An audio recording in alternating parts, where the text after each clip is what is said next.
started. And we're going to get into factor analysis. And last time, I said one thing's very loud and clear. Factor analysis is about interactions. Okay? Blocking is different. Later on, we'll see the computation. There are some similarity. But be very careful. Blocking, the motivation behind it is what? Economics. I don't have time, I don't have money, I cannot do it or completely randomize. So I have to do it block by block. Okay? And then because you do it block by block, the randomization only happens within block. Okay? Factor analysis, the most important thing is we want to study interactions. So there are more than one factor. We want to know how those two interactions interact together. And graphically, what is interactions? If I'm only changing the intercept, just jump, that means what? They're parallel. If they're parallel, they're not interactions. There's no interactions. Interactions means what? They're not parallel. So they have two different slopes. Okay? Then could be increase more, increase less, or one increase, one decrease. But as long as they are not parallel, you know there are interactions. Okay? Now, I'm going to show a simple example. And here are, technically speaking, I have 3 exhaust index. 60, 90, 150, and 2 voltage. So totally, I can consider that I have 2, 1 factor for voltage, 1 for E here. And so you can consider that how many treatment I have in reality. Almost like I have 6 treatment, right? I can have E60, let's just say E1, E2, E3. So I can have E1, E2, E3, V1, V2. So I can have E1, E2, E3 with V1, and E1, E2, E3 with V2. So totally, how many treatment I have? If I treat them as, each one of them individually. Here, let me open up this one.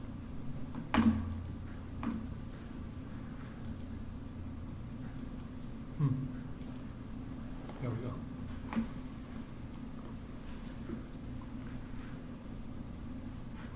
go. Okay, so look at this 2 different ways, okay? One is I have this and this.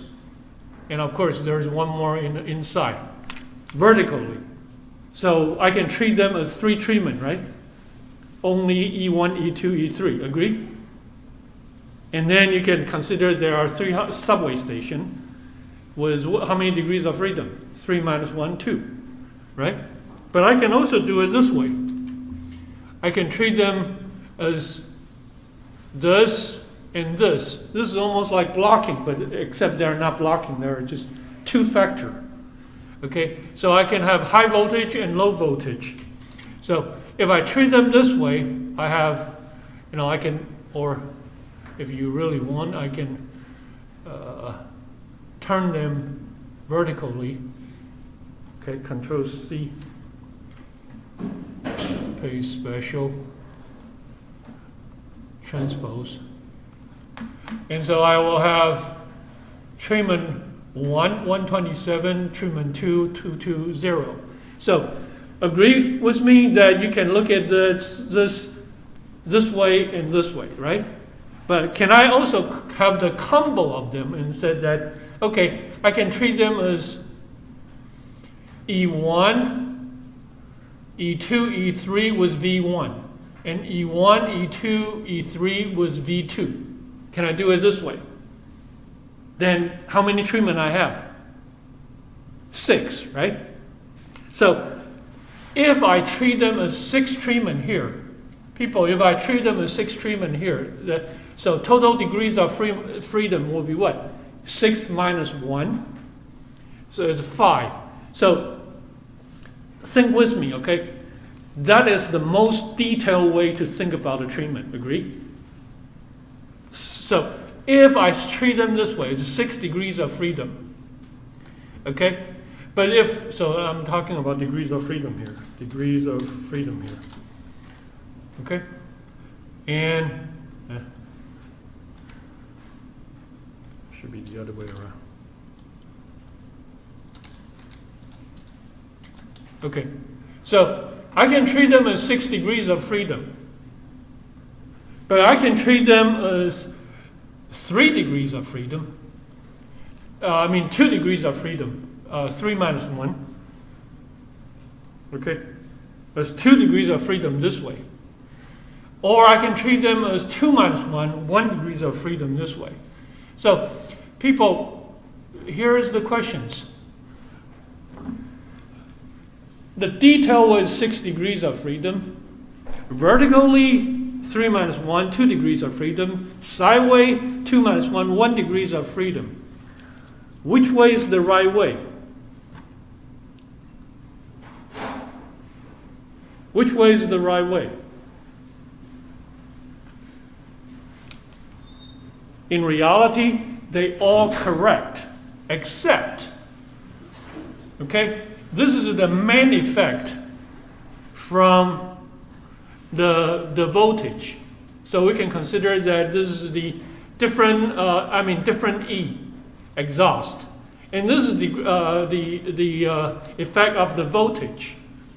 Okay, and whatever the leftover, okay, is equal to 6 total degrees, total detail way of looking at things, minus the main effect,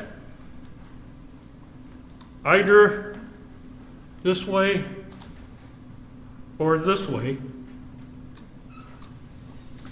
So I will end up with 3 degrees of freedom left.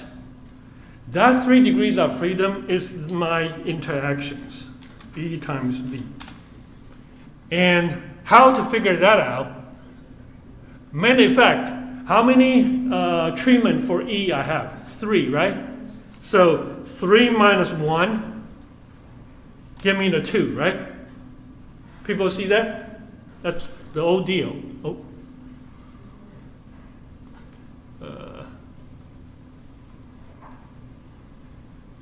Okay. 3 minus 1. Right. No, I don't want to put equal signs, then it will equal to 2. Let me just say that equal to number. 3 minus 1. Oh, come on. Okay, treat them as word. Is there a text? Oh, okay, here we go. 3 minus 1. Okay. And then this is voltage is 2 minus 1.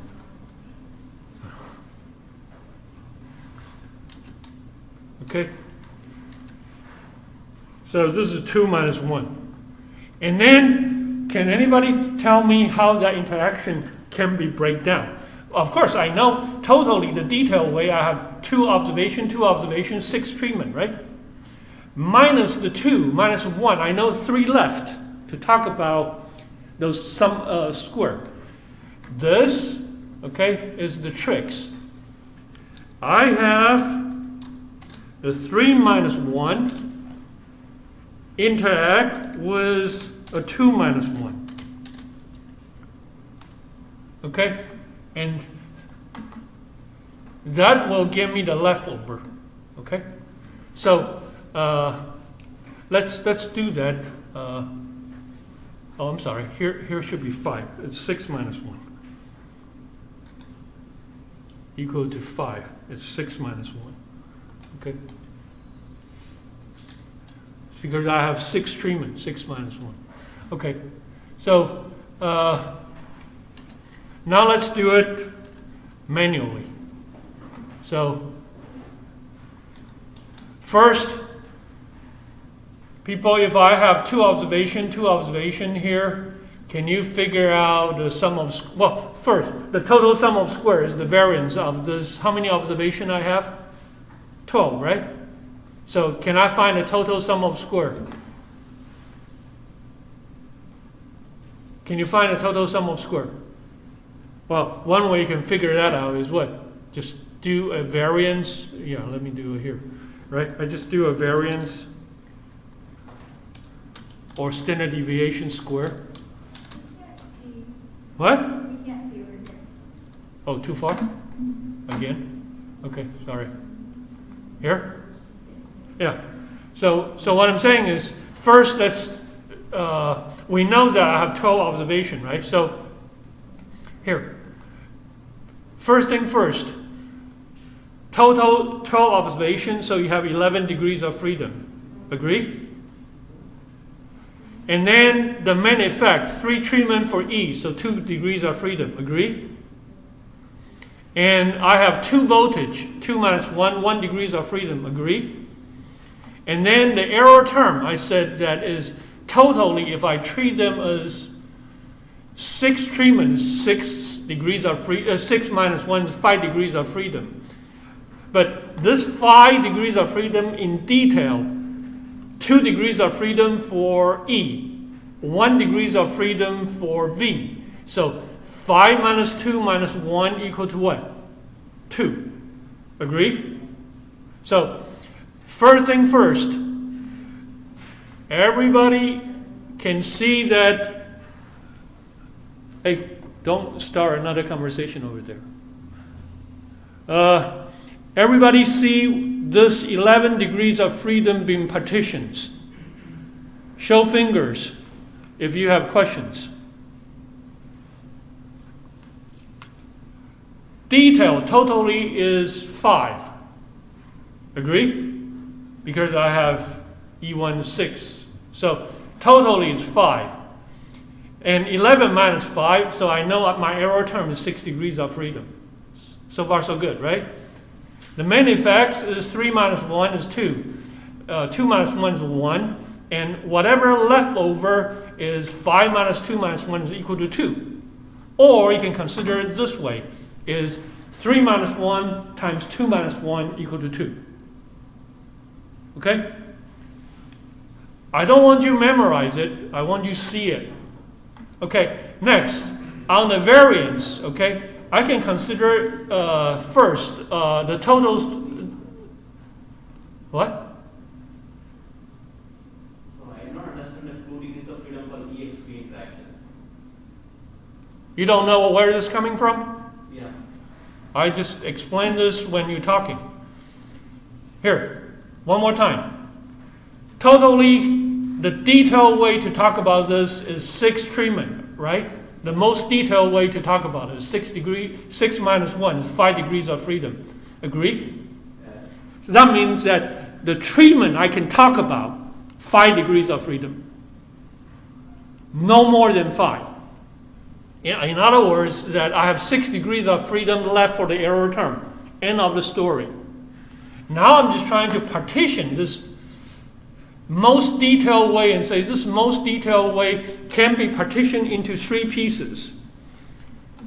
Looking at downward, downward, downward. How many different subway stations downward? 3, right? Yeah. So 3 minus 1. How many degrees of freedom? 2. You see that? And then I said, okay, let's just partition this things the other way. Sideway, sideway. How many different treatment? 2. Therefore, how many degrees of freedom? 2 minus 1, 1. Agree? So now you can think about this is whatever the leftover is my interaction term. So 5 minus 2 minus 1 is 2. There's another way to think about this, is that I don't think about this detailed way. I'm just thinking about it and said that, well, can you tell me where is that interaction degrees of freedom coming from? You can consider this. E is 3 minus 1. V is 2 minus 1. So 3 minus 1 times 2 minus 1 equal to what? 2. So either this way or this way. Yang Ming, you have questions? You raise your hand? No. Okay. Okay, so here are those 5 degrees of freedom. So now our sum of our degrees of freedom for our ANOVA table at least should be clear to you now, right? Next, the total variance or total sum of square, or minus this, where is the central station of those 12 observations, equal to variance of this guy times 15. Oop. Oh. Where did I do wrong? Okay, I know. Standard deviation square.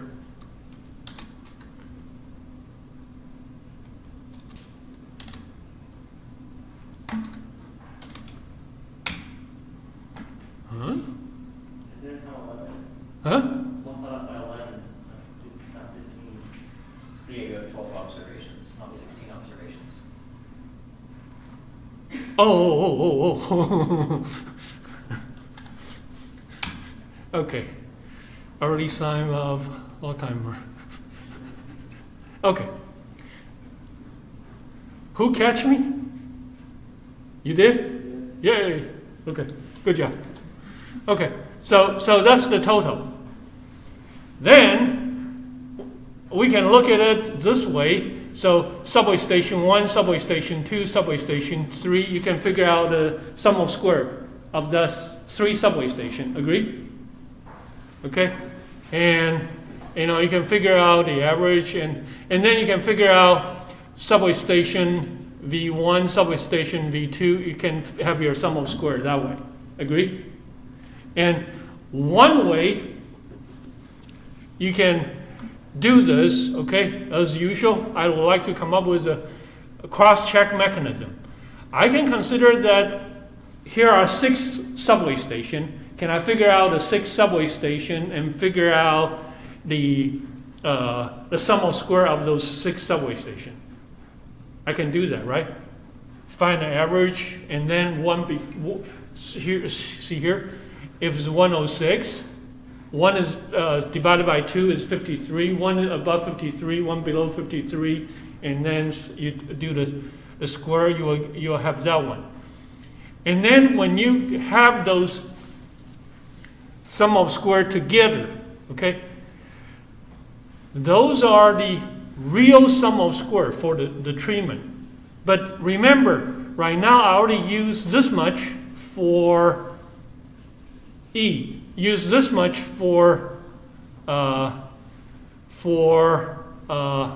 use this much for V. So whatever the leftover, you can consider as what? Same things. There are two different ways you can think about it. This way is that I have total treatment sum of square, right? And then E took some away. I said, hey, I'm looking at it from top down. V take some of away because I look at sideways. Whatever the leftover is what? The interaction term. Okay? And the other way you can think about it is this, okay? Is once you figure out the total error term, and using the total minus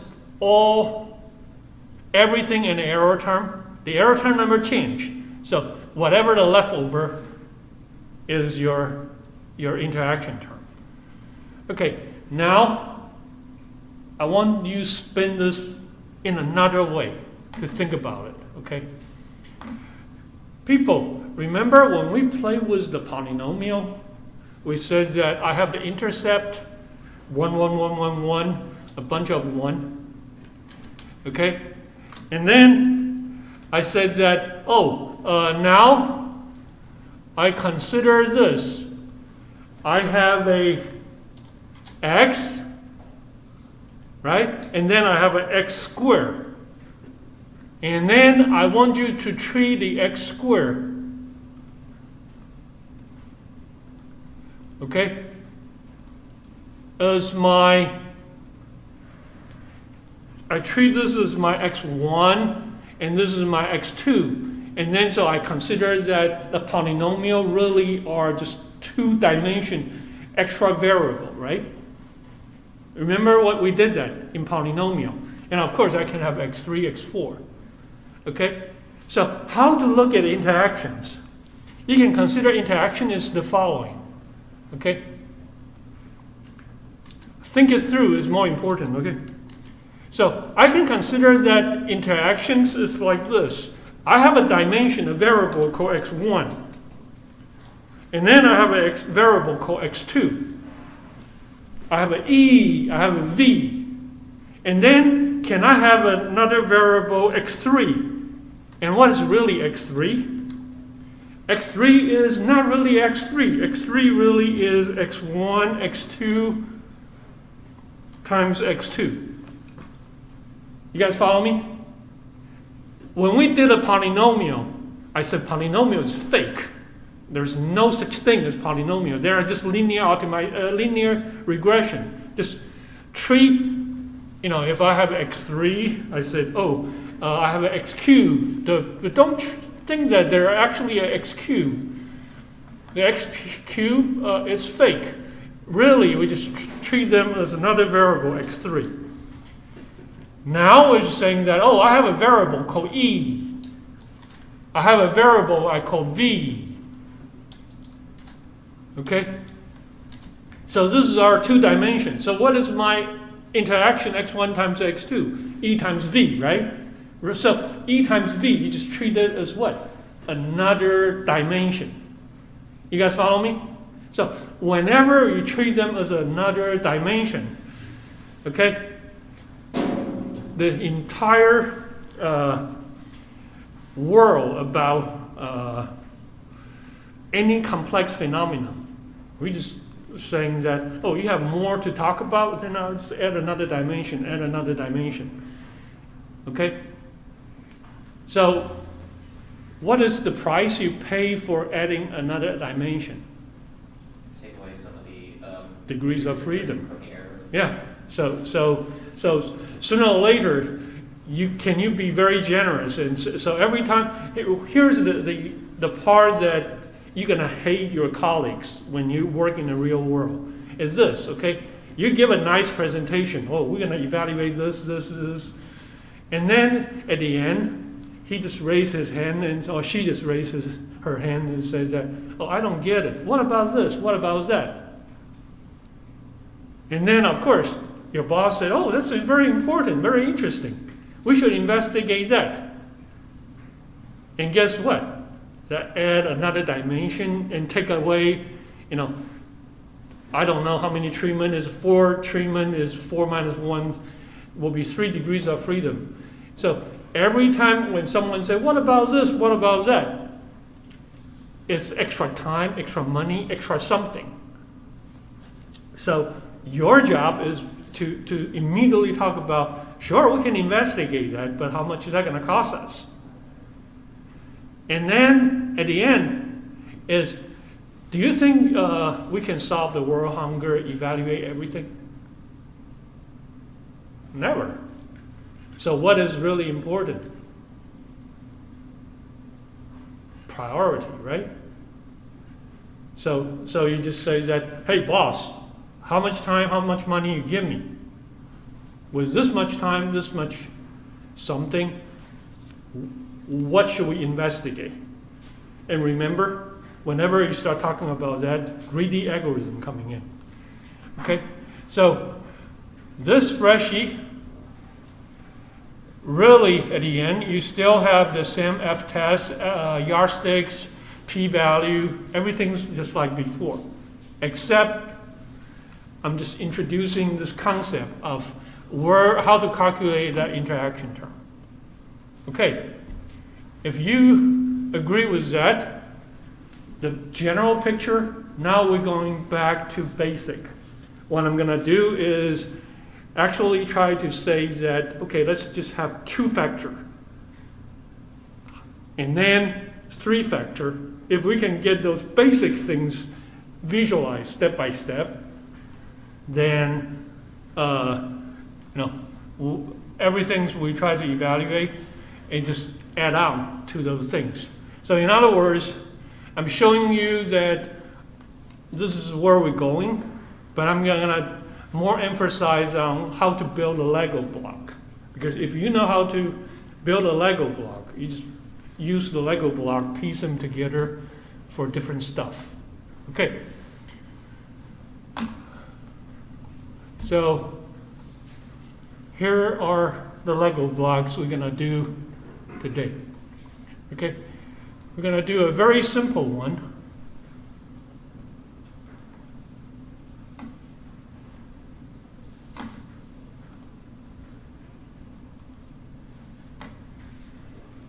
Consider this.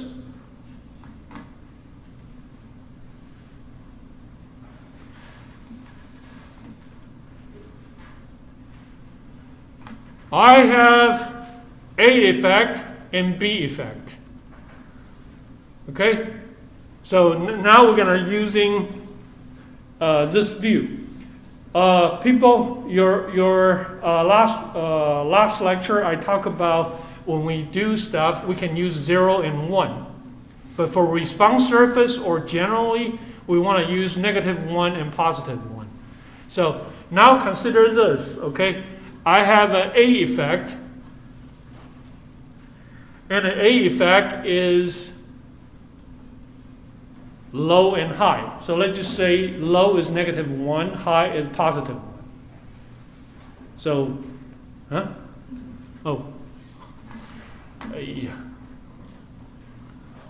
low is -1, high is +1.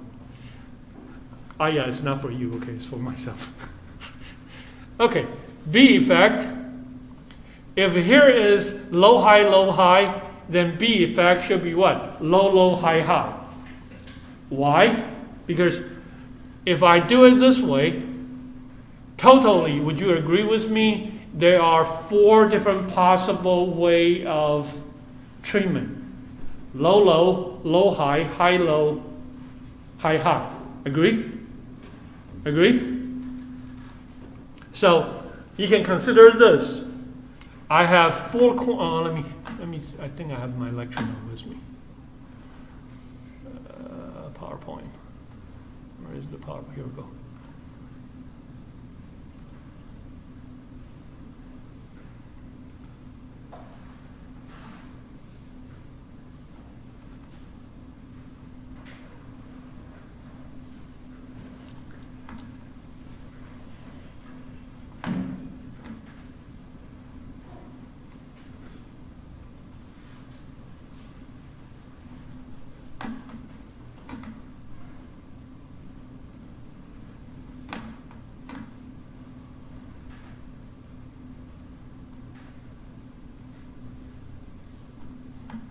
Here. Okay, so I can have A effect, okay? A effect could be low, A effect could be high. So how many treatment for A? 2. So how many subway station for A? 2. Can I look at the B effect and say that I'm going to go this way? I can have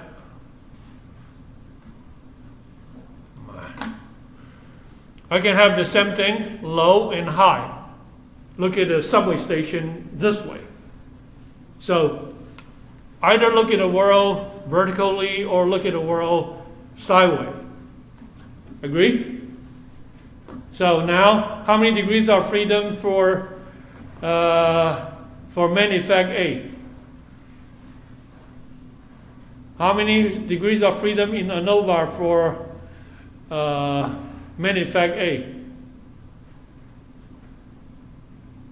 How many? Come on. 1. Yep. So how many effects for B? 1. Here is the challenging one. Okay? Get extra 10 points for exam 1. No, I'm joking. So how many for interaction A and B? 1. Why 1? 2 minus 1 times 2 minus 1 equal to 1. That's it, right? So that's why I'm saying that I make this really, really simple right now. 2 minus 1, 2 minus 1, 2 minus 1 times 2 minus 1 is 1. Okay? And then let's say that I have observation here. Okay? And 2 observation for low is 28, 25. No, 3 observation, 28, 25, 27. And I have low, when B is low and here, so I have the high, 3 observation, 31, 30, 29. I have the low but low A and high B, 3 observation and 3 observation. So totally how many degrees of freedom I have is what? 3 times 4 minus 1, 11 again, right? Okay? So now we're just saying that here are 11 degrees of freedom representing in this square dance. Low, high, low, high, low. Okay? And we're going to use them to figure out main effect A, main effect B, and interaction term A and B. And they only use 3 degrees of freedom. So totally, how many degrees of freedom left for my error term? 8, right? 11 minus 3. And right now I'm just saying, since I'm making it up, it's cheap. So you can have your 8 degrees of freedom for error term. But later on, I will always say that, do you really need that many degrees of freedom for your error term? If you don't, let's cut it down to 2 observation rather than 3. Then it will be 8 degrees of freedom minus 3. 5 left for error term. And then guess what I'm going to do at the end? What if we just said that I want to investigate so many things, but I only allow you to have 1 observation per corner. Now your nightmare star is, can you still do it? Then, in other words, error term for your, degrees of freedom for your error terms from a system intelligence point of view, from an investigator economic point of view, good thing or bad things? Bad things, okay? We always try to do something as cheap as possible, as quick as possible. The more observations. So in other words, take you 2 days, run 12 observations to make the conclusion. I can do it in 4 hours with 1 degrees of freedom, 1 observation. And our conclusion pretty much the same things. Then who's better? Who should get a Christmas bonus? The one who can show that intelligence. Okay. So now I have my 3 observation under this conditions. So far so good? Low, high. Here's another thing you need to remember. If low times low is, can you see it? Yeah. So -1 times -1 equal to +1.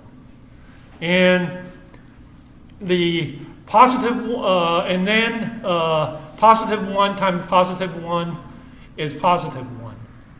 Okay? So, first thing first, if you sum them up of this, we can call them the sum of the contrast. Okay? This is 0. This is 0. This is 0. Can you see that? All the contrast is 0. And you can consider this actually almost like this picture. People look at this. If I'm using this 6 degrees of freedom minus this 6 degrees of freedom, what I'm showing is I'm using the 6 observation when A is high versus the sixth observation, A is low. Agree? Using the right wall against the negative side is positive against negative. For A is positive high, A is a negative low. Can I do it this way? I'm using the upper ceiling minus the floor. Then what's this contrast show? When B is high versus B is low. So now you're not allowed to answer. I think you already know. Okay, so now I have an A-B interaction term. And it's based on low-low is positive, high-high is positive, but high-low, low-high is negative. What is this interaction term really representing? In this square dance is what? When you're low, I'm low, you're high, I'm high, means what? A and B go hand in hand together, right? So low-low plus high-high minus one low, the other one high, one low. So it's this diagonal minus this diagonal. The negative, negative, positive, positive together means what? A and B work together. And then one high, the other one low is what? You high, I'm low, I'm high, you low. And then we're doing the trade-off. So I can have the AB term this way. Okay, now next things I want you to think about it. Okay, using some product between any two contrasts, you'll find that the sum product of any two contrasts, no matter A times B or A times interaction, B times interactions, they all gonna be 0. So whenever the contrast equal to 0, the sum of the product of the contrast equal to 0, there's a term for this. Okay? And you can Google after the class. This is called orthogonal contrast. And why is it orthogonal contrast? Because it's a square dance. Okay? Google after the class.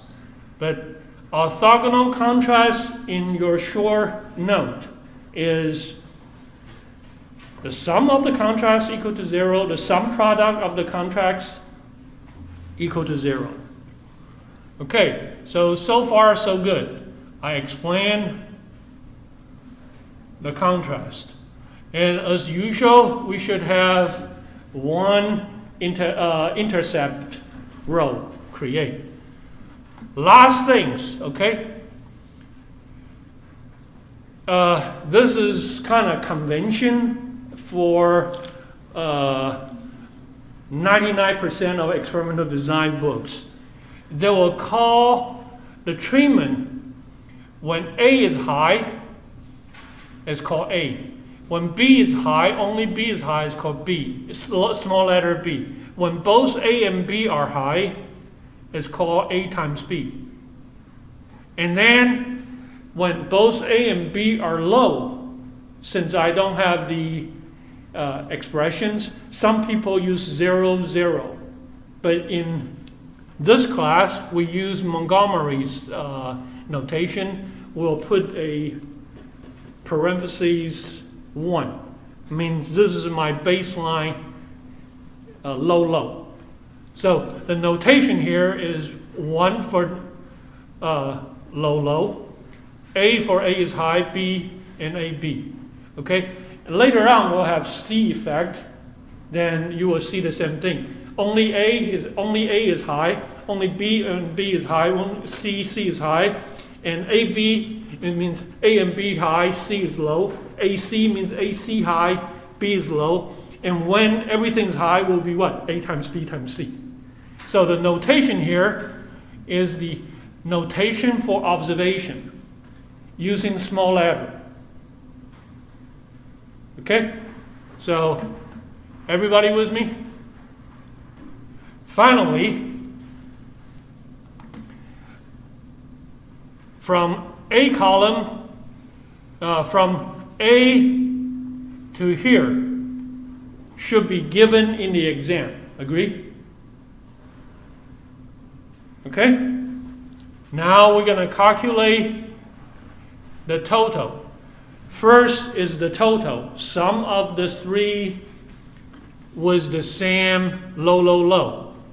So in other words is that I'm summing up the three. So 1 equal to 80 means what? The three observation I have at the low, low, low is 80. And then I sum up the AB is 90. That means that when I sum up the three things is high. The three observation, high, high, high, is 90. And of course, somewhere in between is A and B. And then you have this. So, everybody, so far so good? We have those. And now, finally, we'll use, okay, every one of your contrasts times, okay, your A times your B times your AB. That will give you the total times the contrast. Total times the contrast. Okay? And why we're doing that? So now I'm saying that, oh, you know what? What is my A effect going to be evaluated? My A effect really is what? Hey, I'm moving from my low end of the wall to the high end of the wall. Moving from this wall to this wall. And I'm increasing or decreasing. So, am I increasing or decreasing? Hey, I'll go 80, 80, and then 190. I'm going from 80 to 100, 60 to 90. So, without even looking at the Excel, what do you think? A effect is positive or negative? One more time. People, low, low to A. It's moved from 80 to 100. And then here is low with B high to both high, high. It's 60 to 90. So moving from this wall to this wall is either 60 to 90 or 80 to 100. So A effect is positive or negative? Positive. And how much positive? I'm just add them up together. Okay? And then when you add them up together, you have your A effect calculated. Okay? This A effect, and then I'm doing the same thing for the B effect. And then I'm going to do one for the AB interaction. Doing the same thing is AB interaction is what? Moving from together is 80 to 90. But coming in the other way is 60 to 100. So this cross is not perfectly crossed. So it's 166. Now, of course, from the sum, I need to separate them by 2 walls, right? So it's divided by 2. But obviously, I divided by 2, and why I need to times 3. Where is that 3 coming from? Is that your degrees of freedom? Huh? Is that your degrees of freedom? Degrees of freedom of what? You have how many observations per condition? 3. So 2 is just the contrast, right? Before and after, before and after. So it's divided by 2, right? 3 is the times number of the observation. So if I have, rather than 3 observation, I have 4 observation, should be divided by 2 times 4. You guys follow me? So here is your effect. Okay? Once you have your effect done, okay, now Everybody agree with me that you see 8.33, -5, and 1.66 coming from, right? Right? This wall against that wall. And now, all you need to do is square it and times the number of degrees of freedom to get there. So you get your sum of square. Your sum of square, your sum of square. Okay? And once you have your sum of square divided by 1 degrees of freedom, 1 degrees of freedom, and then of course, the total sum of square is what?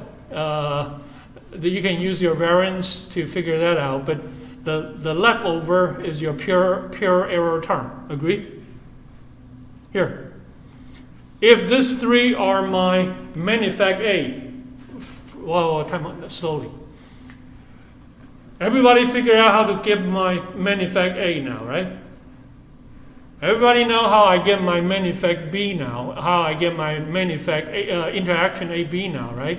Rather than using the regression, I will use the regression later, okay? But this is too simple, so I don't want to do that.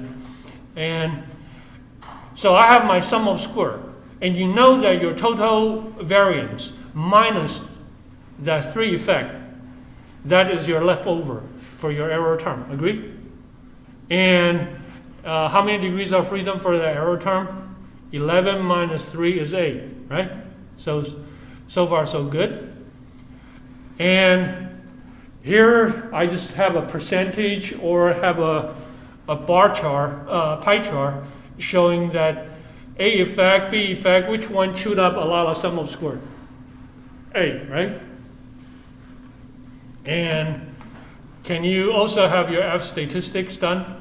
And then find your p-value. And of course, significant, but interaction is not significant. Okay? So this is your ANOVA table, but this time the ANOVA table is doing it through this contrast way. And this contrast way will be the way that we're going to use for response surface and everything. So now we need to connect this. Oh, before I do anything, okay? If in the exam, okay, I ask you to figure out this ANOVA table, okay? How many different ways you can do it in reality? You can still use your central station, subway station approach, agree? You can turn them into the regression using -1, +1, or 0, 1. And you can do it this way. But no matter which way you do, your total sum of square to be partitioned, your pi to be sliced, this is it. Okay. Don't save. Let me do it in a different way. Okay, so let's do it using the dummy variable way and the effect way. This is the same things we did before. Just okay. Here we go. So let's look at the effect way first, because the effect way looks just like our previous one. Okay, people, 12 observation. So you have one row, one column for your intercept. Agree? And then you'll have 12 observation, high, high, low, low, low, high. And you basically said that, okay, I'm doing it in my first block. I'm doing it in my second block.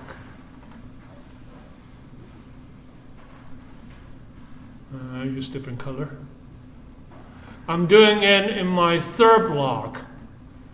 Every time when you try different block, are you doing the same things? High, high, low, low, low, high. And so now you just look at the same things from this approach. Okay? And then you have your 12 observation dictated this way. Can you see that? And then can you have your x transpose x estimated? Right? Copy, paste, intercept, A effect, B effect, AB interactions. Okay, for that 12 observation. So now the matrix should be a 4 by 4. Why?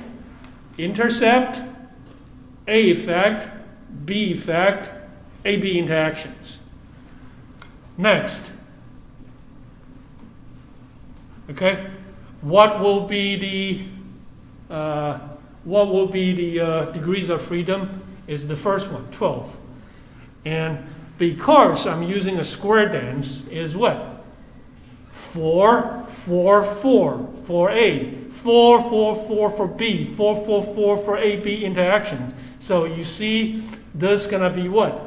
12, 12, 12, a diagonal things. You see that? And so what will be 1 over 12? 0.833. So this is the inverse, x transpose x. Okay? And even though I know that we shouldn't use, matrix computation is very complex, but intuitively you know that's the answer. And why we're using the matrix way, because later on when the world is really messy, this is the way to go. And then, of course, we'll have the x transpose y. And once you have the x transpose y calculated, okay, now you can use them, okay?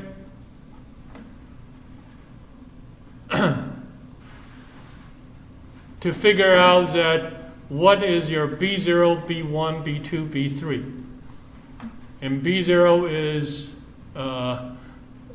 here is your 3 beta, okay? And now, once you have them done, okay, the intercept is not useful for the ANOVA table, but all the effect we need. So the parameter is 8.1. Okay, let me make it a little bigger. Okay, so you can see the resolution. Okay, so see here is the parameter for A effect, B effect, and AB interactions. So your effect actually is 2 times your parameter. Okay, and why is 2 times the parameter? Here is the key. People, I'm talking about moving from my left wall to my right wall. My left wall, what is the code? -1. What's my right wall? +1. What's the distance from -1 to +1? It's 2. So it's from -1 move to 0, 0 to 1. That's why your effect, we just calculated 8.33. The 8.33 is from -1 to +1. So in regression, whatever you get in a regression, effect must times 2. Can you see that? Okay, later on when we start doing polynomial, the world could be even more complex, but the foundation is right here. Can you see this 2 and this 2 are exactly the same things? Okay, so now if B moving from low floor to high, the floor is -1. The high ceiling is +1. Again, from floor to ceiling is from -1 to 0 to 1. So it's 2 level. And then I said that, I'm moving up 2 level, so the parameter is negative 2.5. In other words, B is moving up, gets smaller. Moving up gets smaller. How much small is 2.5 per unit? But how much I move in the experiment? -1 to 0 to +1. So here is 2.5 times 2 is +5. And then finally, what is my interaction term? The interaction means that A combined with B. When A combined with B, okay, the effect is also positive. And the positive effect is 1.66. Okay? So what is this? Is this interaction term, how to explain it here computationally, is saying this. Everybody with me? Pay attention, okay? Eye contact, please. If I only have A effect, it's 8.33. Means what? Here is some magic, formula. When I put A in, just A, nothing else, the effect is 8.33. If nothing else, I only put B in, B is bad news. Drop to 5. Okay? But now I'm saying that, you know what? I'm not just putting A and B in. I can have the combo of A, B together. The A, B together, the effect is positive, 1.66. So in other words, is this. If I have, in the real world, I have A, B together, then the counting here, based on a single unit, just A, I got 8.33. Good news. But then B is a bad player. Whenever he joined a party, we score bad. So I drop -5. However, because B, even though B is a bad news by himself or by herself, but when B play with A together, is that good for the team performance or bad for the team performance? When they act together, it's good news. It's 1.66. So the overall accounting is that B by itself is bad, but B is good when there's a little bit of interactions. So for this simple experiment, you're the CEO. You want to hire B or you're not going to hire B? If increasing is what we want. No, right? Because he chewed up a lot of negative, even though there's a little positive helping A out. So by doing this, I'm saying what? Just having A is good enough. Ignore B. Can you guys see that? B is bad news.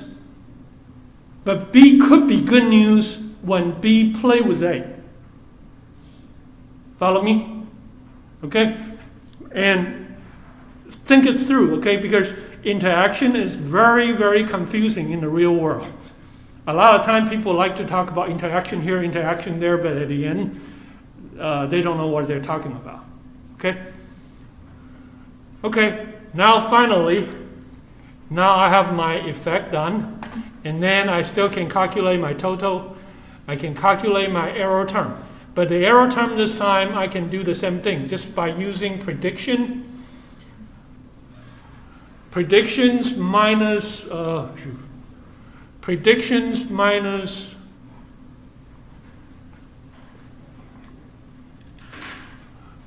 okay, so I can use my predictions minus this, I get my error term. And then also, I can have my A effect calculated. And remember, high-low, so when you have one high, one low, the A effect, sum this up together, should be always 0.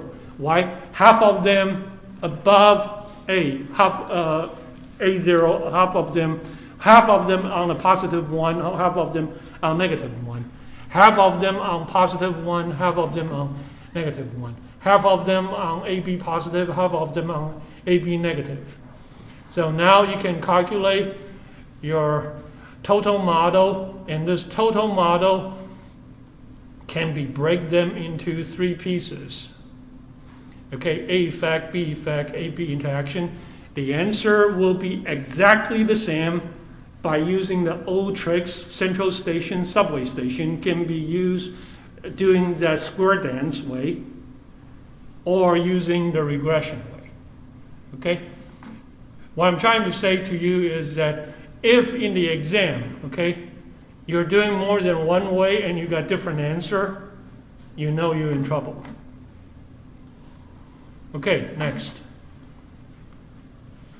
Let's do the dummy way. Oh, I already copied. Did I copy the dummy? Maybe not. Okay, now let's do the dummy way. I did. Oh, by the way, this is really Simon Xiang's terminology. Okay, the central station subway station way is just regular experimental ANOVA way. Just I like to visualize it as central subway station way. Okay, the -1, +1, they call it contrast approach. Okay, and the square dance is the contrast approach. And then when you put that -1, +1 in the regression format, you can say that is the effect of that. And then the dummy variable way, I call it dummy way, is whenever I'm talking about 0, 1, 0, 1, rather than doing -1, +1. Okay? And the jargon is not important. The important is you need to relay the computation to the explanation. So now we're doing the same things. 12 observations, 0, 1, 0, 1, AB interactions, okay? And now still 12 observation, and then you have what? Your X transpose X, and then turn them into your X transpose X matrix. Okay, which one have pure diagonal? The contrast effect way or the dummy variable will have the perfect 12, 12, 12. The contrast way. Look at here. We don't have a nice looking matrix anymore, right? Remember? Our previous one is really beautiful. Just 12, 12, 12. Nothing else. And that's why I like that 12, 12, 12 too. But I want to show you the ugly way, so you know why that way is the most. When I work for an insurance company, 99% of the time I'm only using the square dance, nothing else. Okay, but if someone challenges me, what is this, yada yada, I can show them a different spin. Okay, so X transpose X inverse, and then finally. Okay, you get your term, and then here, directly, you can come up with your transpose everything. Oh, by the way, people see here, when we're using this dummy way, you get your effect directly, 8.33. Why? Because we're moving from 0 to 1. Before, we're moving from -1 to +1. So as -1 to +1, I have 2 steps. I need to times 2. Here, I'm not doing that. See that? Okay, so here I don't need to divide it by 2. Okay, 1 year I did have a bunch of multiple choice questions, but I'm not planning to do that this year. Is I show you all kinds of ANOVA table and output and ask you which analysis will get this kind of outcome. And then you should have that in mind. You know, -1, +1, then you need to times 2. That kind of stuff. Okay? No plan to do that this year. Okay? So now you repeat that, you get your ANOVA table done. Okay? Okay. So far, so good?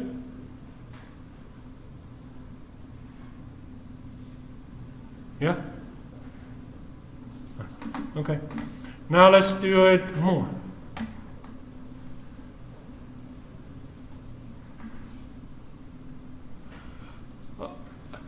Before I studied grad school, I used to work for United Airlines, okay? And this is 20-some years ago.